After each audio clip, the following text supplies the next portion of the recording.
I saw your mapping, which I think is very interesting. If you can just touch on that a little more. And the second part of the question is, when will you do a mobile app? And if so, how would you go about getting that mapping on iPhone? So, two separate questions. First, I'll just show you real quick how our mapping service works. I typed in 701 Bridger, which is the work in progress office, and I'm not on here.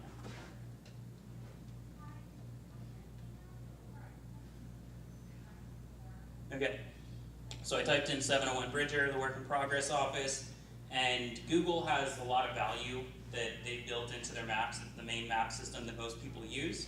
One of those values is Street View, which I'm sure most of you have seen before. Allows you to click around and see things from the street level perspective.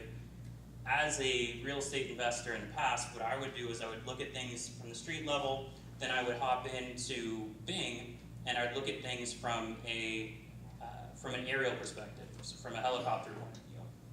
Then, if I'm looking at an area I'm not too familiar with, I'd want to know details like walkscore. It tells me everything that you can walk to within 20 minutes. And so you can see everything that's immediately within that location. walkscore has a lot of other value. They tell you transportation. My point is that there's different mapping services that each provide their own set of value, and we could take that same address and go from one to another, to another, to another. And that's kind of what I was talking about with your question of automating workflows. This is a workflow that I used to do as a real estate investor, doing research on a property in areas, and one more that we have on here, spot crimes, all the crime stats, all that's important. The next part of the question was about mobile. I have a version on my Android, I have a version on my iPad, I have a version on my girlfriend's iPhone. But we don't have as much screen real estate.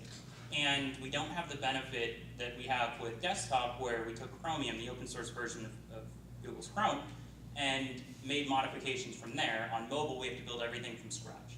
So given that it's built from scratch, given that you have a much wider alternative of mobile apps, it's a harder process to do.